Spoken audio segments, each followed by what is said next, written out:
Welcome to the Emotional Balance Sheet Podcast, your guide to help you manage life, money, and multiples.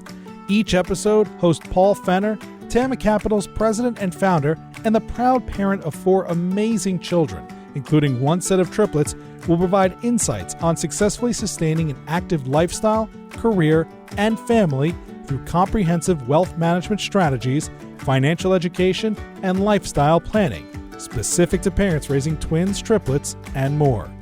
Learn more, subscribe to the show, or connect with Paul at tamacapital.com. This podcast is for informational purposes only and should not be relied upon for investment decisions. Clients of Tama may retain positions in the securities discussed in this podcast. What if you had a heart attack, but instead of calling your spouse or partner to get medical attention, your first thought was, I need to meet with my manager tomorrow. This isn't convenient. This is precisely what Jonathan Frostick, an IT lead at HSBC, experienced and explained in a LinkedIn post that went viral. A post that caught the eye of Sarah Green Carmichael, an editor with Bloomberg, and she needed to know more about why someone would think about a meeting before calling their spouse or partner. Sarah talks us through the process that led her to research and ultimately writing multiple articles about workaholism. A critical takeaway from Sarah's work is that workaholics often pin the blame anywhere but on themselves. Instead, it's your overbearing boss, an always-on company culture, or rising economic inequality. However, we have the power to control what we do and the ability to reframe our experiences to choose what is best for us. During our conversation, Sarah shares tactics on reducing workaholism, from learning how to embrace trade-offs to developing other identities outside of our work and careers. Please enjoy my conversation with Sarah Green Carmichael. So, Sarah, I think the best place to start is with your background. And so if anybody goes to your LinkedIn page, which I'll put in the show notes, what I want to know is, how did you go from writing about the Boston Red Sox to being the editor at some very prestigious organizations such as Harvard Business Review, Barron's, and now you're the editor, one of the editors at Bloomberg. So walk our audience through your background to a certain degree and how you got to where you're at. Yeah, sure. So there's actually more of a connection between sports and management than it may first appear. I just started writing about the Red Sox because, like any Boston girl, I was obsessed with the Red Sox. This was right around the time that they broke the curse in 2004. And so I started writing about them, and I wrote about them for 5 or 6 years, and I got to realize that really what you see on the field is a function of the money that's invested in the team, how well that money is managed, the kind of players that the owner and general manager assemble. And I started to become much more interested in those kind of workplace dynamics than in just who hit the ball to right field, So for me, it was a very natural progression to then go to Harvard Business Review, where I was for about 10 years. And then from there to Barron's, and now Bloomberg Opinion. So when speaking with journalists and especially editors, one of the things that I'm really fascinated about is, how do you go about choosing the stories that you write about? Yes, it's, there's sort of a couple different things. It's a very collaborative process, I would say. I think maybe that's a surprise to some people. You sort of envision people sort of heads down at their desks, but every writer needs an editor, and sometimes editors need other editors to be a sounding board. But you're trying to figure out, what is on people's minds right now? What are the questions people are having? Especially, this has been a huge, huge year of change in the field I cover, which is the workplace. We all got booted out of our offices and told to work from home in a sort of massive natural experiment. So that raised a lot of questions. Now offices are reopening. That raises new questions. And so in some sense, we're just kicking around ideas, trying to find something fresh that people are worrying about and that hasn't been covered anywhere else. So how I've found you, and like I found a lot of my guests, is very serendipitous. So I was driving around on a Saturday afternoon with one of my daughters, my triplet daughter, and we were listening to Bloomberg radio, and your story came on that you had just recently wrote about how to prevent workaholics. And when you were telling the audience about the story that you wrote, what really caught my mind was this kind of the centerpiece of the piece that you wrote, which I'll link to in our show notes, is somebody posted on LinkedIn, this gentleman that was basically having a heart attack and thinking in his mind, this can't be happening because it's too inconvenient. So walk us through what that piece, and I think from there we'll kind of go in different directions. Yeah. So that LinkedIn post caught my eye and a lot of people's attention. And I think it really sort of puts an exclamation point on the year we've just had. Workaholism has often been a challenge in many time greedy industries. And I think this past year has only exacerbated that for a lot of people, the loss of boundaries around work and life and the stress of the pandemic. And so then this IT manager at HSBC, Jonathan Frostick, said he basically just had a heart attack. It was a Sunday. He was sitting down around 4 p.m. to prepare for the work week ahead, as he often did on Sundays. And suddenly he was just aware that something was going very, very wrong inside his body. And he thought, oh, I need to meet with my manager tomorrow. This really isn't convenient. And had a bunch of other thoughts like that before he finally thought, well, I also hope my wife doesn't find my body, And that's when he realized maybe my priorities are a little out of whack. And I think that's an extreme example, but I think a lot of us have had, maybe times when we got sick, or times when a family thing interrupted work and we just think, oh, this is not convenient, sort of losing sight of the big picture. So for me, what I thought was so interesting about his story is that instead of blaming his boss or his company, he really put the blame on himself, which I think has gotten to be pretty rare. I think a lot of us blame our boss when we work too hard, or we blame our company culture, but we have more control over the situation than we often realize. So I wanted to explore that kind of what can we do about it angle. And I think that's when I went back and reread the article before we hit the record button, that was one of the interesting things about the title of your article. It was to prevent burnout, stop blaming your boss. And I was going to ask you, well, how did you come up with that title? But now you just answered it for us. Yes, I think, over the past 10 years in my work covering the workplace, I have noticed that there has been more of a trend to blame hard driving managers, to blame teams that won't stop emailing at all hours, to blame income inequality or, big macroeconomic factors for pushing us to work harder and harder. And I think that to some degree, and in different situations, all of those factors are real. At the same time, that doesn't mean that we are powerless or just sort of like boats being buffeted by a tide. We can really do some things to take charge of our own work lives, and we don't have to ask anyone's permission. We can just do them.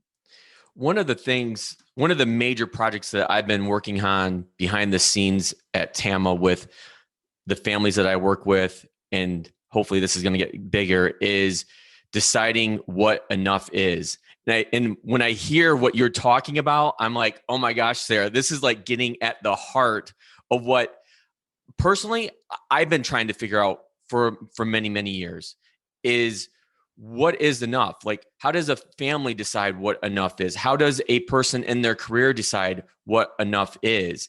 And I don't think that we give enough credence to figuring that out. Just like self-care, that title or that name has been a big topic over the course of the pandemic.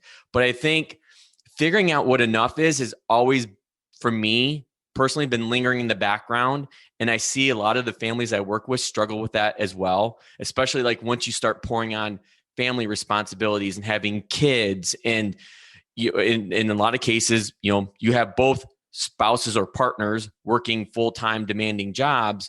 And it's like, when do you ever stop and pull back and start looking at what is it that I'm really after? And so I saw a lot of ties when I was reading your article and listening to you on the radio, and this concept that I've been wrestling with for many years and trying to figure out how I can help families figure out what enough is. That's a great question. I got a helpful piece of advice on this for an article I wrote from a woman named Melody Wilding, who has a book called Trust Yourself. And her advice was to notice when you feel resentful, because that's often a signal that some need isn't being met. And that's a sign that you're not getting enough. So, and maybe you're not getting enough in that area because you're giving too much in a different area. So watching for those sort of emotional cues of I feel really resentful, whether it's towards your job or your partner or something, is maybe a sign to say, okay, I've let this go. I've let things get out of balance and I need to step back and reassess. So in the work that you do with as editor in Bloomberg in work-life balance, how do you what types of things do you see that, like you just mentioned, can help you bring yourself back to center? Because I think what people struggle with, and I was just having this conversation with Dennis Mosley Williams, who I had on the podcast previously, about you need to take time to recharge. And I think people see taking time out to recharge as, I guess, somewhat wasteful, even though you probably need to do it. It's like, it feels like you're slowing yourself down when you feel all this pressure to keep going. So there's a fascinating paper I was just reading by a professor at Wharton, Stephanie Creary was the lead author. And she talks about how there is this sense sometimes that you are in a cycle that is workaholism and then rest, and workaholism and then rest. So I think the answer is not just to take time out to recharge or rest, but she argues in this research that what you really need is something that is deeply meaningful to you, that's not just sort of flopping on the couch, that's not just sort of going for a walk by yourself for 20 minutes. You need something that is a hobby that kind of gets you in your body, that gets you out of the house, that gets you with other people, and that is substantial enough to really serve as a counterweight to all the work you're doing. So instead of thinking of just rest as an opportunity to do nothing or as the kind of absence of work, it's an opportunity to have a rich and vibrant life. And it's interesting that, I have had a number of people say to me over the years who've become parents, I didn't really know how to set boundaries before I had kids. I didn't know that I could just stop working at 7 or 5 and have a life. But then when they had kids, they realized they had to do that because there was this little person who needed them. Yeah. I realized that too. When I think about when I go back 10, 15 years, when I was still full-time in my corporate career, before I had the kids, I would see people that did have kids like, well, I got to go at 4:00. I got this soccer game I got to get to. I'm just like, well, darn it. I need help with this project. I need, to get this report out to the CEO on whatever thing I was working on. And I don't think it's something that you really truly understand until you're actually in it, because you can read all the books you want on parenting, but until it actually happens, there's no prep for it. Especially, go ahead. Well, I was going to say that situation is very common. And this is where I do think organizations and managers have to step up, because they do often expect childless people to put in more hours. And I don't think that's fair either. And that does create an imbalance. So coming back to your article and workaholism, what are some of the key, I guess, takeaways, or let me put it this way, surprising truths and false stereotypes that you've learned about being a workaholic? Yeah. So I think one thing that I learned that was surprising to me was that, in the US, we often equate workaholism with just putting in long hours. The cutoff is typically around 50 or 55 hours a week. If you're working, basically more than 11 hours a day, 5 days a week, we define that as workaholism or overwork. But in other countries, they define it more by an attitude. And there's researchers who've kind of studied that. And so one of the assessments I like is called the Bergen Work Addiction Scale. And it asks you a bunch of questions about how you feel about your job. Like, how often are you thinking about ways to free up time to do more work? Or how often are you working in order to reduce feelings of guilt or anxiety? How often do you become stressed if you're prohibited from working for some reason? Things like that. And to me, that's a fascinating way of thinking about it, because that means you could be a workaholic even if you're working 35, 40 hours a week. So and that some research has found that it's those feelings of guilt and stress that really create the problems that workaholics face, as opposed to the long hours. The long hours can be a problem, but it was interesting to me to learn that you can be a workaholic even if you're not putting in those long hours. Are there like specific countries where that was more prevalent, like that feeling rather than like putting in the hours? Because to me, like, at least here in the States, that would like sound like rubbish. Oh, that if you don't put in long hours, you might be a workaholic. Yes. Yeah. Yeah. I mean, the researchers in Norway came up with this work addiction scale, but it has been validated by researchers all over the world who've used it and find that it does predict workaholism. And then in fact, some researchers at the Wharton School used that approach to measure physical negative effects of workaholism. So workaholism has been linked to increased alcoholism, sleeplessness, heart problems, obesity, a lot of these physical problems.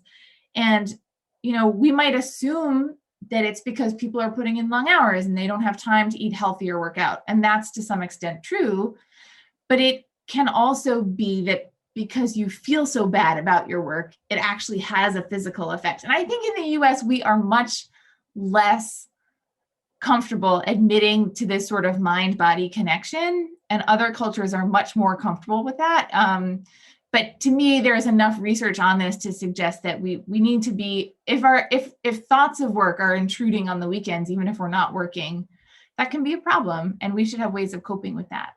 So in what you just said, that means, like, once again, there's a strong tie back to mental health, which I think that's another big topic that COVID has brought out, this past year is mental health. When you're looking at workaholism and somebody that's working, a lot of hours, 50, 55, 60 hours a week, just because, to take the opposite side of that, just because they're working that much doesn't necessarily mean that they're a workaholic either, correct? That's correct. Sometimes people work that much and it has no effect on them, because when they're done, they go home, they don't think about work anymore. They don't feel guilty if they're not working. They are able to just flip that switch and go back to their normal lives. And sometimes people work that hard because they genuinely love their work and it brings them a great amount of joy. That's why I was just going to ask, like, if you're somebody that really enjoys what you do, sometimes like with what I do, I could work 10, 15 hours a day. And unless I'm looking at a clock, I might not realize it, just because I'm so enthralled to what I'm doing. But then when I get the knock on my office door from one of my kids, like, "Dad, we need you," that's when it becomes, oh, I was just in my office for 10 straight hours working and, not paying attention to anybody else. Right. And I think that state of flow is what they call it in psychology. That is a wonderful feeling. And I guess it's only a problem if it is interfering with, the other people in your life. If your wife is outside or your kids are outside being like, "Hello, where are you?" So from that standpoint of being a workaholic, what have you found as ways to reduce, I guess, workaholism in people? Yeah, Yeah. Well, I think the tactics depend a little bit on whether you think your primary problem is that you're putting in too many hours, or whether you think your primary problem is that you just simply feel guilty or feel sort of work obsessed. But, maybe you actually are really good at setting a time boundary, right? So if the problem is more to do with putting in a lot of hours, then you're doing things like you are prioritizing ruthlessly. You're not trying to get an A on every assignment. You are saying, what are the most important things that matter to whether I get a performance or a raise, the work that's most meaningful to me? How can I prioritize those projects? And how can I just get a B or a B- on the other stuff? So that's something. I think, it's about embracing trade-offs. I think a lot of big firms do demand longer hours, and then a lot of smaller or more boutique companies offer you more control over your time. So you might earn a little less money, but maybe that's worth it. So I think it's those kinds of trade-offs. If it is more of a problem where you are just obsessed with work mentally, I think it's about developing other identities. It's about embracing those outside hobbies and passions. It's about, when you are working on something, don't tell yourself, I have to do this right now. Tell yourself, I'm choosing to do this right now. Assert a little autonomy over your time. It's Framing, exactly, right? Reframing. And it's about coming up with a way to maybe, if this is often a problem for people at very prestigious jobs, I know a little bit about this because I worked at Harvard. And when you work at a place like Harvard or Goldman Sachs or someplace with a lot of prestige, it is very, very seductive to be able to say, well, I am an editor at Harvard Business Review or something. It makes you feel good, but you can start to lose yourself in that. So it's about watching out for that kind of identity blurring.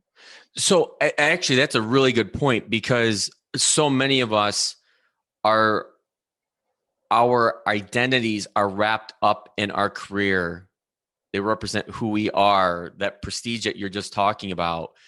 So have you, in your research and talking with people on this subject, have you been able to find ways for people to re-identify themselves with something other than work? Because I fully admit I have a problem with that. Like, whether it was in my corporate career or now being an entrepreneur with Tama, that's something I've always struggled with.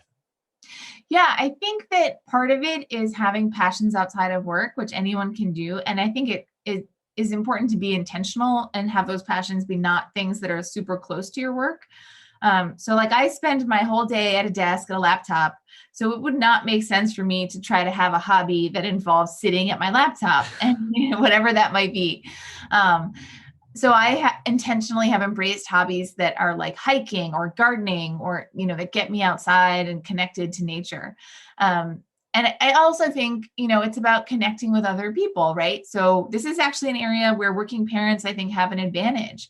We talk a lot about the challenges that working parents face, but working parents have a very strong other identity that is that of a parent. And that, I think, can help bring some balance to life, as hard as it sometimes is to then enforce that balance. Yeah, I think that's a really good point, because it goes back to a point you just made a few minutes ago about that whole reframing, and I'm choosing to do this. Like, when I do that with my kids, say, taking my daughter to swim, like, I'm choosing to do this. I want to do this. It's not oh my God, we're like so overloaded with activities, like it's hard to manage. But no, when I reframe myself like that, I feel much better about it. And the other thing, I was just thinking about this the other night. I was telling my wife Teresa the same thing, is that my girls are still young enough where they want me to brush their hair at night. And, I may be reading or doing something else, but when they come down and, they don't even have to say anything. They just have the brush in their hand and like they're staring at me. It was happened 2 nights ago, when I was watching the Bruins game. My daughter comes down and, she sees that, I'm watching the game, and she's like, here's the brush, let's go. I'm like, I make sure that I take time out, and although I was really enthralled with the game, I know that I don't have much time left to be able to brush my girls' hair. And to me, that's really important. That is a great example, and that is adorable. And yes, there will come a time when they will not want you to do that anymore. I just hope they'll sit down and watch the Bruins game with me sometime soon. So sticking to that, in your research, have you found any strong or loose connections between being a parent and being a workaholic? Is there any research that ties those two together? I have not seen research that sort of suggests that there's a connection between them, but I have seen research that suggests, for example, that when female professors have children, they become more productive and more efficient. So they start producing more papers, for example, or something like that. So I have seen research that suggests that in a way that's not workaholism, right? Because they're getting more out of their time. They're doing the most important work. And they're doing it, more efficiently. So that's kind of a hopeful sign, I think. And I think it is a sign that, yes, children are, if you have children, they're unescapable. That's one way to put it. Yeah. But I think that, there's in theory at least should be no reason why people without kids couldn't also be more efficient at work, get more done in less time. I have worked, for example, with some working moms who work 4 days a week or 3 days a week instead of 5, and they get just as much done as the people who are in the office 5 days a week. They just do it really fast, do it really well, and then get home to their kids. So I think that there is a sort of old saw that if you want something done well, ask a busy person. And I think that applies to working parents. They just do more with less. Yeah, I couldn't remember that exact phrase that you just uttered. And I've heard that before with like, if you want something done, go find a busy mom because they'll find a way to get it done. And I think that's interesting in going through that, how people find their way to become more efficient. And I think, I work with a lot of families that are going through some kind of life transition, whether it's, having, a new baby or changing jobs or, some immediate family concern. It's really not until somebody experiences that life change, that's that tipping point or trigger point to say, okay, I've got to figure out something different, or I got to figure out how to become more efficient because I know that at 4:00 I've got to stop. So then it becomes, I know I mentioned this in kind of like our email back and forth, is like, I'm a big fan of Cal Newport and all the work that he's done around time blocking and efficiency and digital minimalism and deep work. And to me, I think that's an avenue that, and I'll link to some of that in our show notes too, an avenue as far as specific tactics people can really utilize to become more efficient and, get to where they need to go quicker, more efficient, because they know they need to stop at 4:00 to get the kids off the bus. Yes. I think the essential question there is also every time you have a piece of work land in your inbox, I think you have to ask yourself, is this glory work or is this grunt work? Is this going to bring me an amazing new client? Is this going to get me a raise? Is this important to my boss? Is this important to me? And if the answer to those questions is no, then I think you get it done as quickly as possible. Or in some cases, you can even decline to do it. I think there is a real temptation to try to be good at everything, especially among the conscientious sorts of people who are prone to workaholism or anxiety about work. And that's not realistic. And I think that knowing what to focus on and what to let go of is really where this all starts. So are there any other points that we've missed from your article? And I honestly, I didn't get a chance to, you had a follow-up article as well that you just released a couple of days ago. I'll link to that in the show notes, and I haven't had a chance to read that yet. Are there points from that you would want to bring to light? Yeah, I would say, I think if there's sort of one lesson I could leave people with, I think it would be that you don't need to ask for permission to make these changes or over explain. And I see that a lot with especially women, but not only women, but this feeling of like, oh, well, I need to tell my boss that I'm going to stop checking email after 6. Or I need to ask if it's okay. And I don't think you actually need to do that. I think you can try little experiments to try to start pulling back. You can certainly ask your boss for help prioritizing. That's something about any boss should be willing to do. But,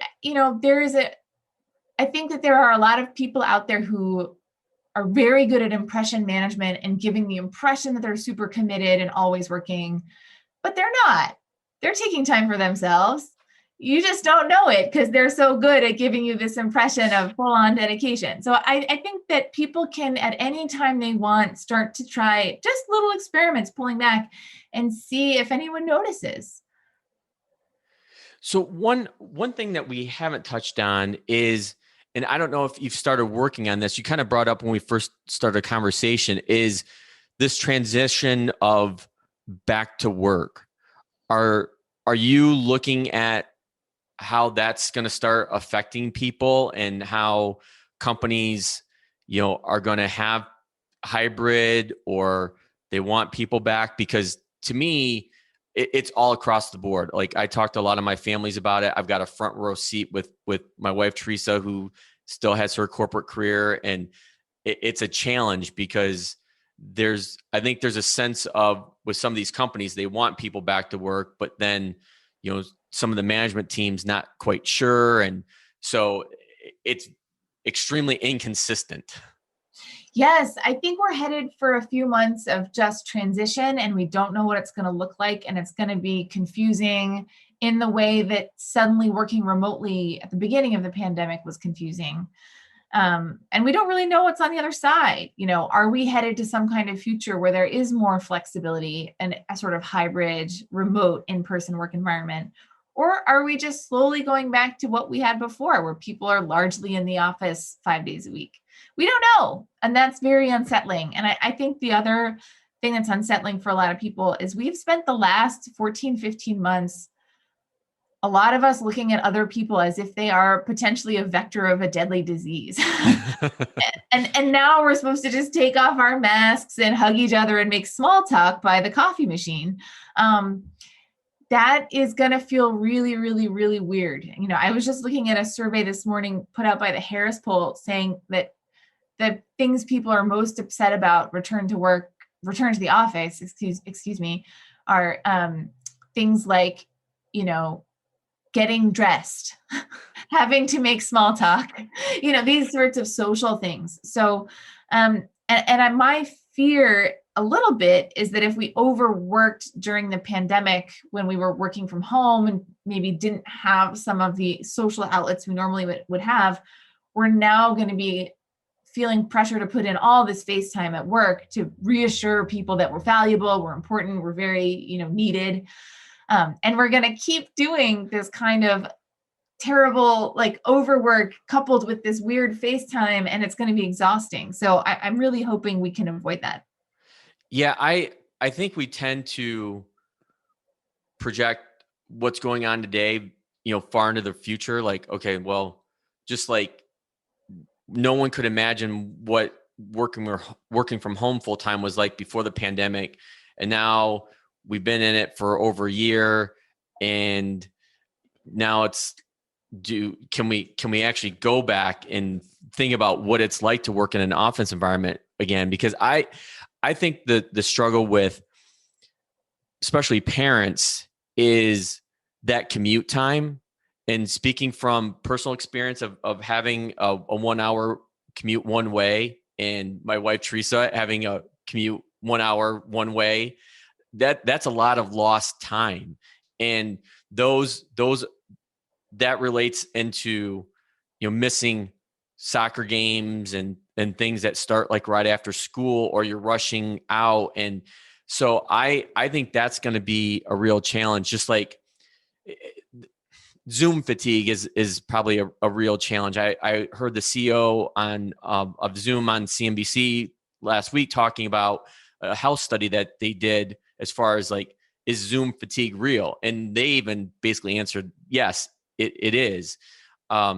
So I think it's gonna be messy, like you alluded to in this transition back, and we really don't know, and that makes us even more nervous when that unknown is so great as how this transitions back. And like you said, yeah, there are people still afraid from a health standpoint of going back into an office environment. Yeah. And I think that to the extent that managers can really be empathetic and understanding and can set a tone that it is okay if you don't want to come back right away, I think that will actually be really beneficial, especially as there's still a bunch of people who are not vaccinated. And I think that that looking at the next few months as a transition rather than as sort of a light switch flipping is probably the way to deal with some of these concerns. And I think for each of us as individuals, I think recognizing that the pressure we feel to go into the office or the pressure we feel to put in a lot of face time in some ways, could be resulting from the fact that your boss was like, get your butt back in the seat. But it could also be resulting from a kind of lack of information, like, am I supposed to do this? Well, I'd better do it just in case, but to the extent that we can get clearer or better information, maybe it allays some of our concerns. I think the other thing along that point, Sarah, that's really fascinating for me from a business standpoint is what businesses will be able to pivot and use this transition to their advantage and what businesses won't. So for example, is a business going to say, you know what, you can work remote. It doesn't matter where you're at, versus a company that says, okay, we're now open. You got to come back in the office. Is depending on people's personal situations, that going back in the office may not work for them anymore. They may not want that. And so I'm curious to see how this, trend develops and businesses using it as an advantage or it being a disadvantage for some of them. I think that's a really great point. And I think the companies I've spoken with who are getting this right and using it as an advantage are the companies who are being really clear about what the office is for. Like, if you're just going to do your heads down, deep work, go into monk mode, stay home, that's okay. But, every Wednesday is brainstorming day or whatever. And we want you in the office to socialize, create team culture, brainstorm new ideas, have meetings. The companies that are bringing sort of discipline and thoughtfulness to like, why do you want people to come to this building? They're the ones who I think have a real edge. Yeah, I would agree. So, and I'm sure that's going to be a hot topic that I know that you're going to be covering, and I will be all over that. So as we come to the end of our conversation, my closing question for all of my guests is, what is the best thing about being a parent? But I know you're in a little different situation where you're expecting your first child, which is so exciting. And it's just one, right? You don't have like twins or triplets in there? Okay. Just one. So let me kind of rearrange that question is, what is the one thing that you're looking forward to most about being a parent? Oh, wow. What a great question. Yeah, I guess I'm really excited to just meet this little person and find out who she is. She's just a little stranger who keeps kicking me, but I'm really excited to meet her and see who she develops into. And I'm very grateful to have, a company that I feel like has really supported me. And in a weird way, the pandemic, while it's been isolating, I've been able to work from home in sweatpants every day, which while pregnant has been awesome. So I'm grateful for that. And I'm grateful to be in a lucky situation where I have a very generous maternity leave. So just getting to know that little person over my leave is going to be awesome. Well, I think that is a fantastic way to wrap up our conversation. And I have a strong feeling that there will be many more conversations with you, Sarah, going forward on these very, very important topics. So I can't thank you enough for being on the Emotional Balance Sheet podcast. Thank you for having me. Thank you for listening to this episode of the Emotional Balance Sheet podcast. Please visit tamacapital.com to subscribe to this podcast or to connect with certified financial planner and registered investment advisor Paul Fenner of Tame Capital. And please join us again next time on the Emotional Balance Sheet podcast.